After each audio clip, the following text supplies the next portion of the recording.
Continuing to read from the text, Communication in the Real World, an Introduction to Communication Studies. This is Chapter 8, Section 1. It's about 11 pages, and it's titled Foundations of Cultural Identity. The introduction. Humans have always been diverse in their cultural beliefs and practices, but as new technologies have led to the perception that our world has shrunk and demographic and political changes have brought attention to cultural differences, people communicate across cultures more now than ever before. The oceans and continents that separate us can now be traversed instantly with an email, phone call, tweet, or status update. Additionally, our workplaces, schools, and neighborhoods have become more integrated in terms of race and gender, increasing our interaction with domestic diversity. The disability rights movement and gay rights movement have increased the visibility of people with disabilities and sexual minorities. But just because we are exposed to more difference, it doesn't mean we understand it, can communicate across it, or appreciate it. This chapter will help you do all three. 8.1 Foundations of Culture and Identity. Learning objectives.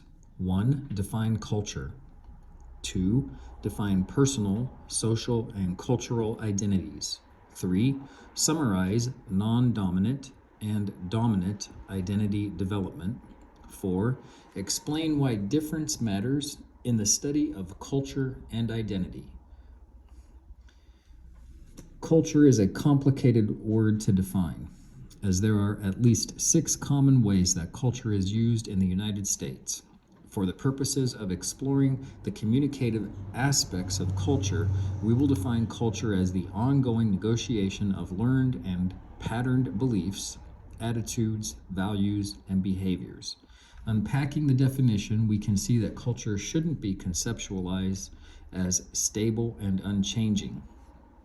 Culture is negotiated, and as we will learn later in this chapter, culture is dynamic, and cultural changes can be traced and analyzed to better understand why our society is the way it is. The definition also points out that culture is learned, which accounts for the importance of socializing institutions like family, school, peers, and the media. Culture is patterned in that there are recognizable and widespread similarities among people within a cultural group. There is also deviation from and resistance to those patterns by individuals and subgroups within a culture, which is why cultural patterns change over time. Last, the definition acknowledges that culture influences our beliefs about what is true and false, our attitudes including our likes and dislikes, our values regarding what is right and wrong, and our behaviors. It is from these cultural influences that our identities are formed. Personal, social, and cultural identities. Ask yourself the question, who am I? Recall from our earlier discussion of self-concept that we develop a sense of who we are based on what is reflected back on us from other people. Our parents, friends, teachers, and the media help shape our identities. While this happens from birth, most people in Western societies reach a stage in adolescence where maturing cognitive abilities and increased social awareness lead them to begin to reflect on who they are. This begins a lifelong process of thinking about who we are now, who we were before, and who we will become. Our identities make up an important part of our self-concept and can be broken down into 3 main categories: personal, social, and cultural identities. We must avoid the temptation to think of our identities as constant. Instead, our identities are formed through processes that started before we were born and will continue after we are gone. Therefore, our identities aren't something we achieve or complete. 2 related but distinct components of our identities are our personal and social identities. Personal identities include the components of self that are primarily intrapersonal and connected to our life experiences. For example, I consider myself a puzzle lover, and you may identify as a fan of hip-hop music. Our social identities are the components of self that are derived from involvement in social groups with which we are interpersonally committed. For example, we may derive aspects of our social identity from our family or from a community of fans for a sports team. Social identities differ from personal identities because they are externally organized through membership. Our membership may be voluntary, Greek organization on campus, or involuntary, family, and explicit, we pay dues to our labor union, or implicit, we purchase and listen to hip-hop music. There are innumerous options for personal and social identities. While our personal identity choices express who we are, our social identities align us with particular groups. Through our social identities, we make statements about who we are and who we are not. There's a chart at the top of page 376, and I'll read across the chart. It starts off with 3 columns: personal, social, and cultural. So it shows that a person in their personal life can be an antique collector, a dog lover, a cyclist, a singer, shy, or athletic. Their social membership could be member of a historical society, member of a humane society for a dog lover. They might be a fraternity or sorority member. They might be a high school music teacher. They might be a book club member. Their cultural identity could be Irish American, male or female, Greek American, multiracial, heterosexual, gay or lesbian. Personal identities may change often as people have new experiences and develop new interests and hobbies. A current interest in online video games may give way to an interest in graphic design. Social identities do not change as often because they take more time to develop, as you must become interpersonally invested.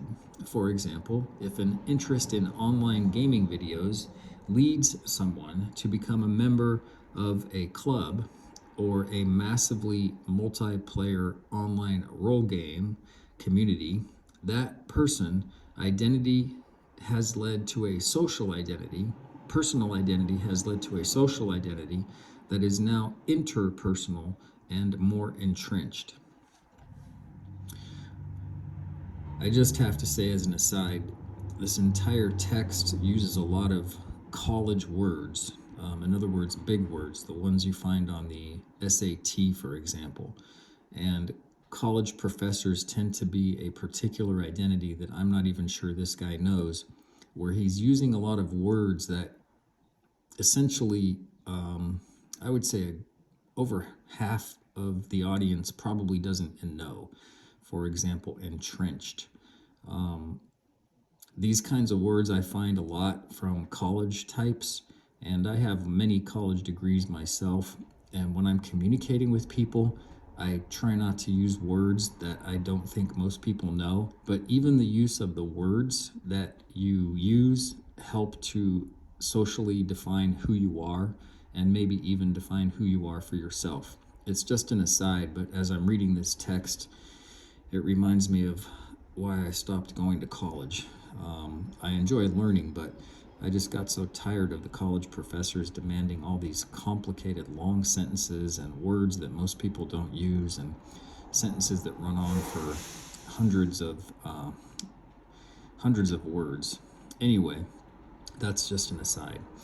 Cultural identities are based on socially constructed categories that teach us a way of being and include expectations for social behavior or ways of acting. Since we are often a part of them since birth, cultural identities are the least changeable of the three.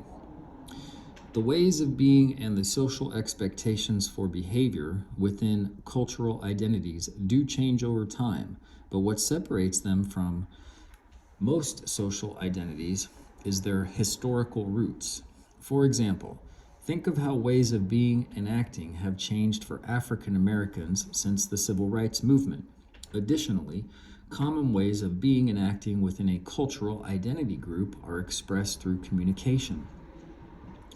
In order to be accepted as a member of a cultural group, members must be acculturated, essentially learning and using a code that other group members will be able to recognize. That's exactly what I just said, essentially. You can tell this person is highly educated and probably a professor just by the words they use. We are acculturated into our various cultural identities in obvious and less obvious ways. We may literally have a parent or friend tell us what it means to be a man or a woman. We may also unconsciously consume messages from popular culture that offer representations of gender. Any of these identity types can be ascribed or avowed. Ascribed identities are personal, social, or cultural identities that are placed on us by others, while avowed identities are those that we claim for ourselves. Sometimes people ascribe an identity to someone else based on stereotypes.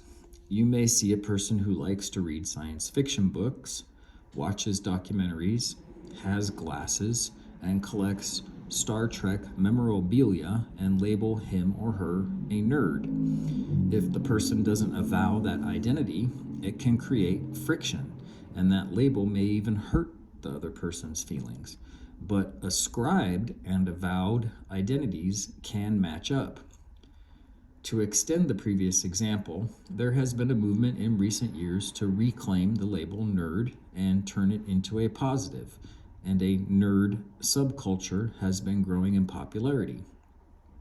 For example, MC Frontalot, a leader in the nerdcore hip-hop movement, says that being branded a nerd in school was terrible, but now he raps about nerdy things like blogs to sold-out crowds. We can see from this example that our ascribed and avowed identities change over the course of our lives, and sometimes they match up and sometimes not.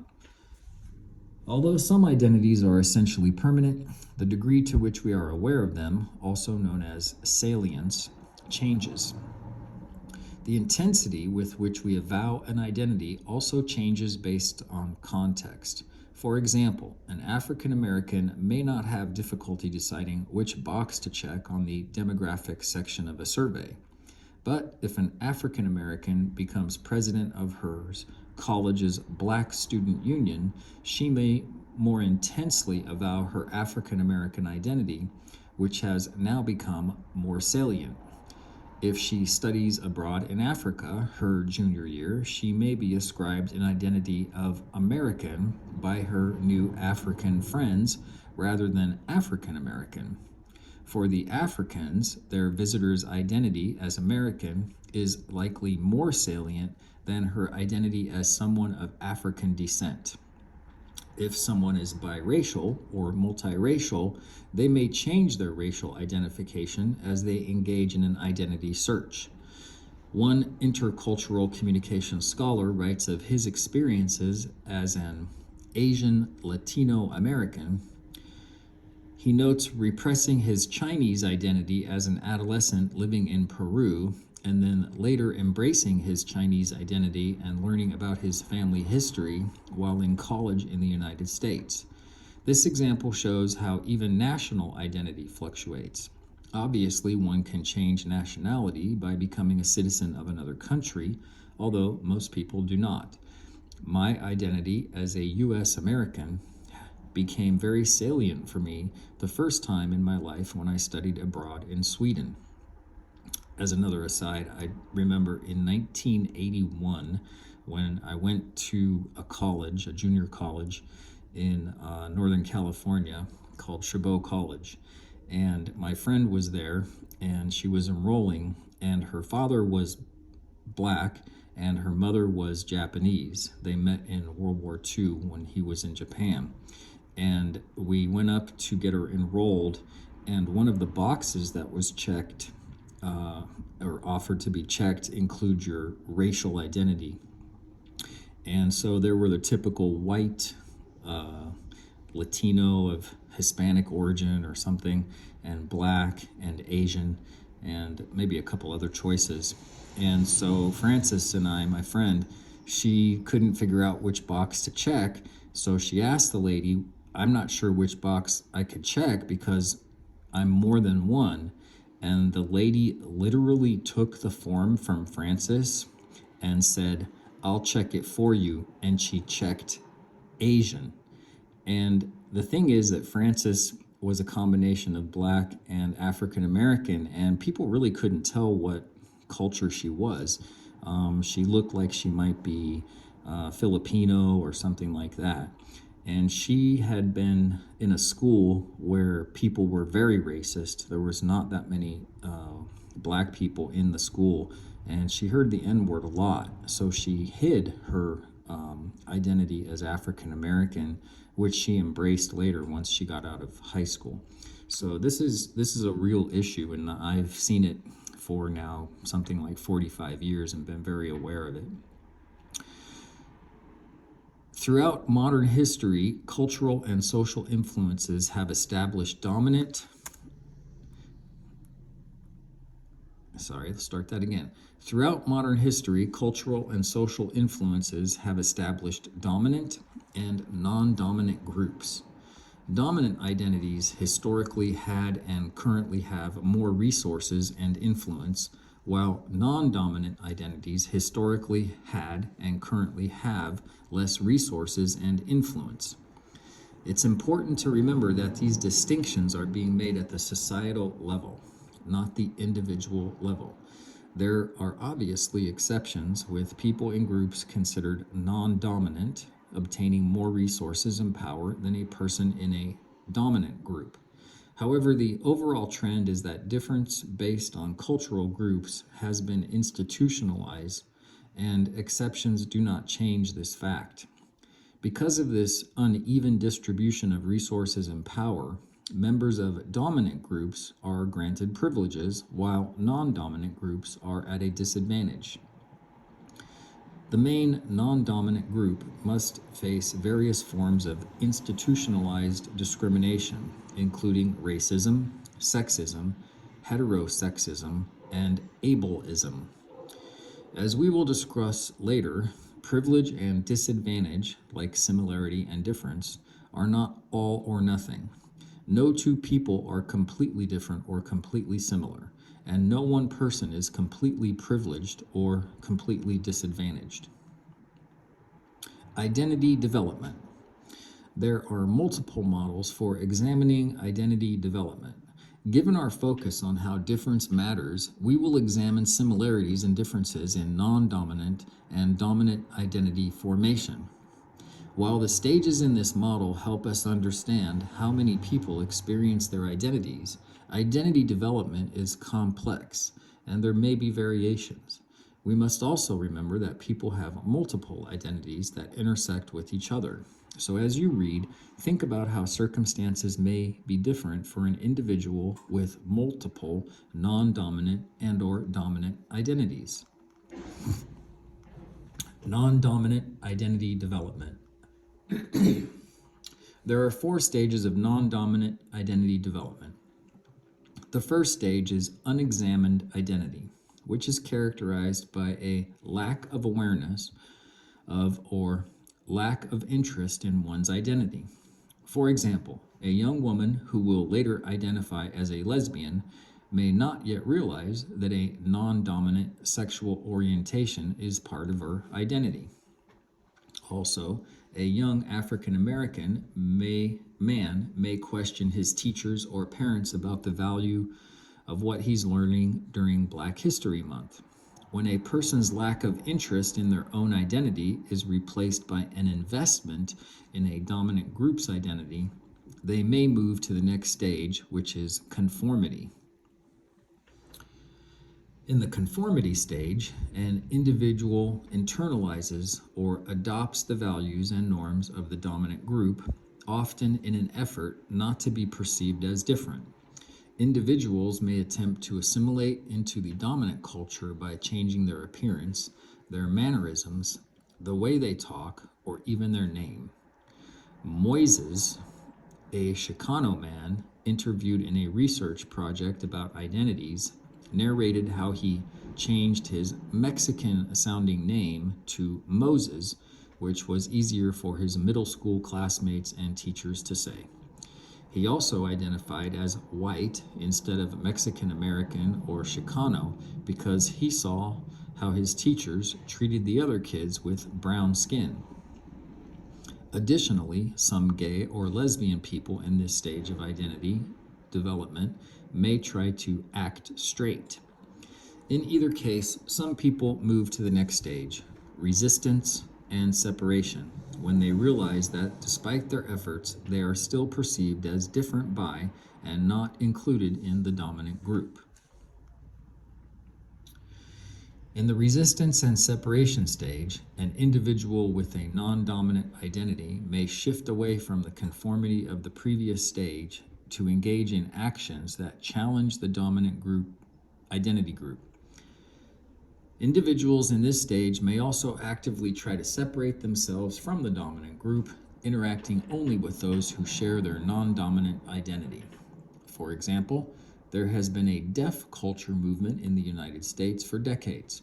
This movement includes people who are hearing impaired and believe that their use of a specific language, American Sign Language, and other cultural practices constitutes a unique culture, which they symbolize by capitalizing the D in deaf.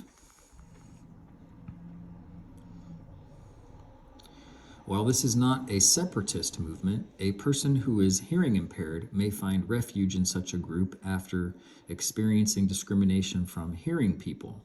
Staying in this stage may indicate a lack of critical thinking if a person endorses the values of the non-dominant group without question. As another aside, I took some American Sign Language classes, and the idea of doing what's called a cochlear implant, where they implant a hearing device into your actual ear canal, and it's an irreversible surgical procedure because it destroys the inside of your cochlear canal. These kinds of surgeries allow people who are deaf to hear. It transmits the sound waves directly to the nerves inside of your cochlear area of your brain, and you can hear, essentially.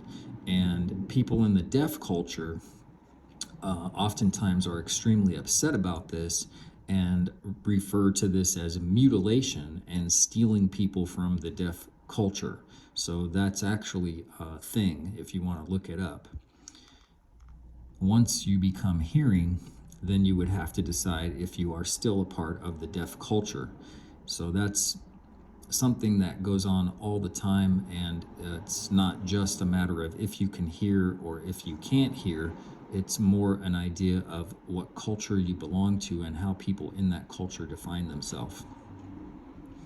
The integration stage marks a period where individuals with a non-dominant identity have achieved a balance between embracing their own identities and valuing other dominant and non-dominant identities.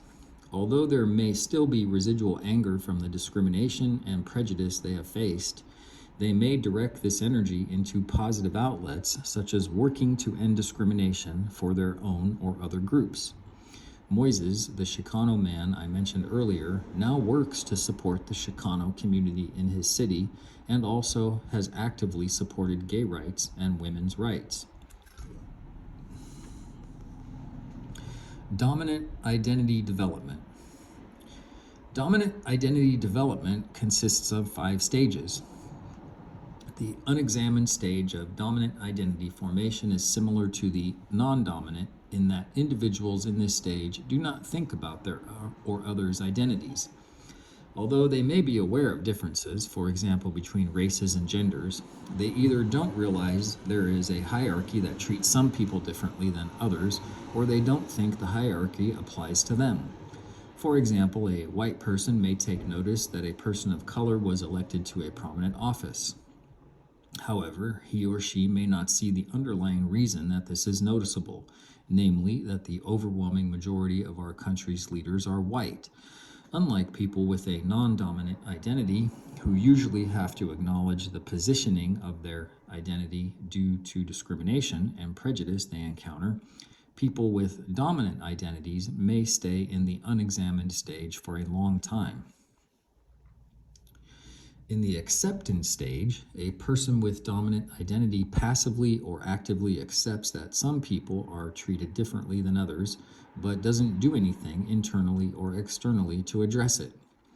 In the passive acceptance stage, we must be cautious not to blame individuals with dominant identities for internalizing racist, sexist, or heterosexist norms. The socializing institutions we discussed earlier, family, peers, media, religion, and education, often make oppression seem normal and natural. For example, I have had students who struggle to see that they are in this stage say things like, "I know that racism exists, but my parents taught me to be a good person and see everyone as equal." While this is admirable, seeing everyone as equal doesn't make it so.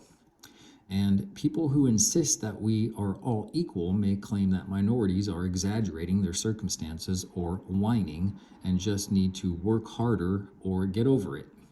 The person making these statements acknowledges difference but doesn't see their privilege or the institutional perpetuation of various isms. Although I've encountered many more people in the passive state of acceptance than the active state, some may progress to an active state where they acknowledge inequality and are proud to be in the superior group.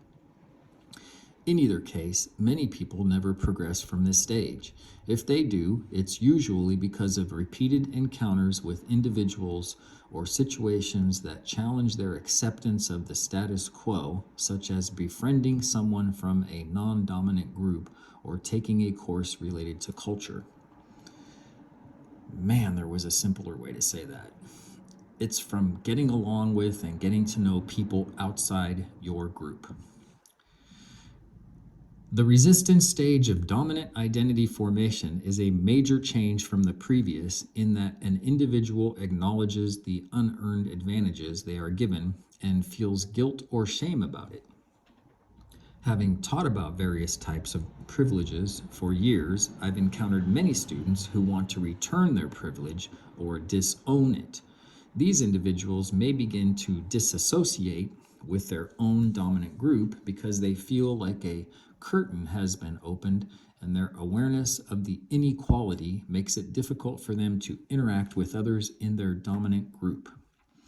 But it's important to acknowledge that becoming aware of your white privilege, for instance, doesn't mean that every person of color is going to want to accept you as an ally, so retreating to them may not be the most productive move. While moving to this step is a marked improvement in regards to becoming a more aware and socially just person, getting stuck in the resistance stage isn't productive because people are often retreating rather than trying to address injustice. For some, deciding to share what they've learned with others who share their dominant identity moves them to the next stage. People in the redefinition stage revise negative views of their identity held in the previous stage and begin to acknowledge their privilege and try to use the power they are granted to work for social justice. They realize that they can claim their dominant identity as heterosexual, able-bodied, male, white, and so on, and perform their identity in ways that counter norms. A male participant in a research project on identity said the following about redefining his male identity. This is a quote here in the text. "I don't want to assert my maleness the same way that maleness is asserted all around us all the time. I don't want to contribute to sexism, so I have to be conscious of that. There's that guilt, but then I try to utilize my maleness in positive ways, like when I'm talking to other men about male privilege." End quote. The final stage of dominant identity formation is integration. This stage is reached when redefinition is complete and people can integrate their dominant identity into all aspects of their life, finding opportunities to educate others about privilege while also being a responsive ally to people in non-dominant identities. As an example, some heterosexual people who find out a friend or family member is gay or lesbian may have to confront their dominant heterosexual identity for the first time, which may lead them through these various stages. As a sign of integration, some may join an organization like PFLAG, Parents, Families, and Friends of Lesbians and Gays, where they can be around others who share their dominant identity as heterosexuals, but also emphasize with their loved ones. But also empathize with their loved ones.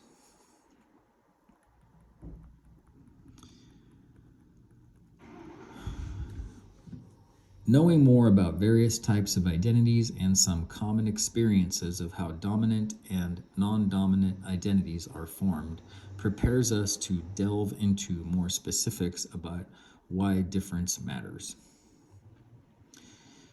Difference matters.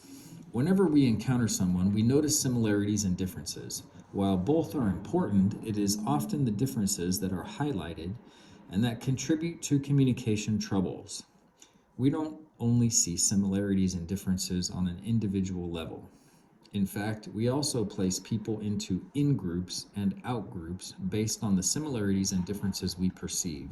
This is important because we then tend to react to someone we perceive as a member of an out-group based on the characteristics we attach to the group rather than the individual. In these situations, it is more likely that stereotypes and prejudice will influence our communication. Learning about difference and why it matters will help us be more competent communicators. The flip side of emphasizing difference is to claim that no differences exist and that you see everyone as a human being, rather than trying to ignore difference and see each person as a unique individual. We should know the history of how differences came to be so socially and culturally significant and how they continue to affect us today. Culture and identity are complex. You may be wondering how some groups came to be dominant and others non-dominant. These differences are not natural, which can be seen as we unpack how various identities have changed over time in the next section. There is, however, an ideology of domination that makes it seem natural and normal to many that some people or groups will always have power over others.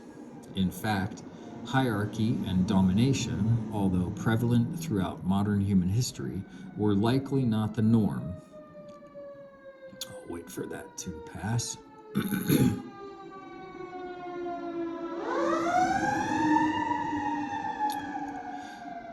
Again, in fact, hierarchy and domination, although prevalent throughout modern human history, were likely not the norm among early humans. So, one of the first reasons difference matters is that people and groups are treated unequally, and better understanding how those differences came to be can help us create a more just society. Difference also matters because demographics and patterns of interaction are changing. In the United States, the population of people of color is increasing and diversifying. The visibility for people who are gay or lesbian and people with disabilities has also increased. The 2010 census shows that Hispanic and Latina populations in the United States are now the second largest group in the country, having grown 43% since the last census 10 years earlier in 2000. By 2030, racial and ethnic minorities will account for 1/3 of the population. Additionally, legal and social changes have created a more open environment for sexual minorities and people with disabilities. These changes directly affect our interpersonal relationships. The workplace is one context where changing demographics has become increasingly important. Many organizations are striving to comply with changing laws by implementing policies aimed at creating equal access and opportunity. Some organizations are going further than legal compliance to try to create inclusive climates where diversity is valued because of the interpersonal and economic benefits it has the potential to produce. Excuse me. Now remember that this book was first published in 2016, and I'm reading it in the year 2024. So diversity, inclusion, and equity are huge issues right now. The box below is called Getting Real, Diversity Training. Businesses in the United States spend 200 to 300 million a year on diversity training, but is it effective? If diversity training is conducted to advance a company's business goals and out of an understanding of the advantages that a diversity of background and thought offer a company, then the training is more likely to be successful. Many companies conduct mandatory diversity training based on a belief that they will be in a better position in court if a lawsuit is brought against them. However, research shows that training that is mandatory and undertaken only to educate people about the legal implications of diversity is ineffective and may even hurt diversity efforts. A commitment to a diverse and inclusive workplace environment must include a multi-pronged approach. Experts recommend that a company put a staff person in charge of diversity efforts, and some businesses have gone as far as appointing a chief diversity officer. The U.S. Office of Personnel Management offers many good guidelines for conducting diversity training. Create learning objectives related to the mission of the organization. Use tested and appropriate training methods and materials. Provide information about course content and expectations to employees ahead of training. Provide the training in a supportive and non-coercive environment. Use only experienced and qualified instructors, and monitor, evaluate training, and revise as needed. With these suggestions in mind, the increasingly common real-world event of diversity training is more likely to succeed. Some questions: have you ever participated in any diversity training? If so, what did you learn or take away from the training? Which of the guidelines listed did your training do well or poorly on?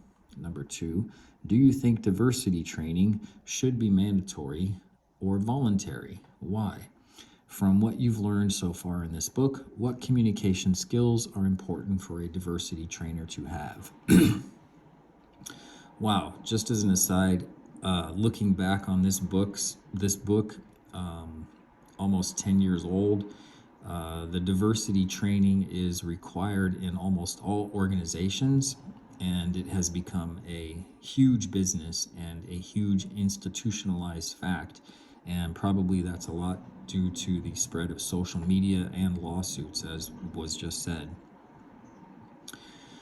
We can now see that differences matter due to the inequalities that exist among cultural groups and due to changing demographics that affect our personal and social relationships. Unfortunately, there are many obstacles that may impede our valuing of differences.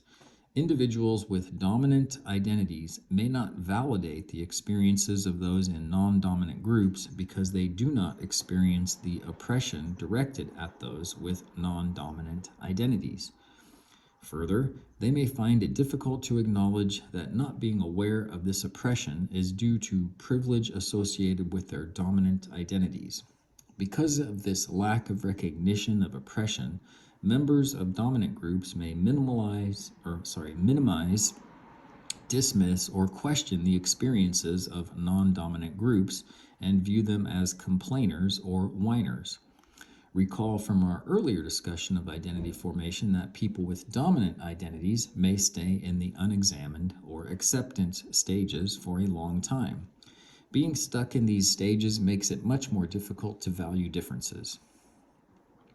Members of non-dominant groups may have difficulty valuing differences due to negative experiences with the dominant group, such as not having their experiences validated. Both groups may be restrained from communicating about difference due to norms of political correctness, which may make people feel afraid to speak up because they may be perceived as insensitive or racist. All these obstacles are common and they are valid. However, as we will learn later, developing intercultural communication competence can help us gain new perspectives, become more mindful of our communication, and intervene in some of these negative cycles. Key takeaways. Culture is an ongoing negotiation of learned patterns of beliefs, attitudes, values, and behaviors. Each of us has personal, social, and cultural identities. Personal identities are components of self that are primarily intrapersonal and connect to our individual interests and life experiences. Social identities are components of self that are derived from our involvement in social groups to which we are interpersonally invested. Cultural identities are components of self based on socially constructed categories that teach us a way of being and include expectations for our thoughts and behaviors. Non-dominant identity formation may include a person moving from unawareness of the importance of their identities to adopting the values of dominant society, to separating from dominant society, to integrating components of identities.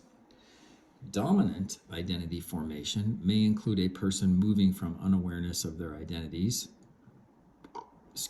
to accepting their identity hierarchy, to separation from and guilt regarding the dominant group, to redefining and integrating components of identities.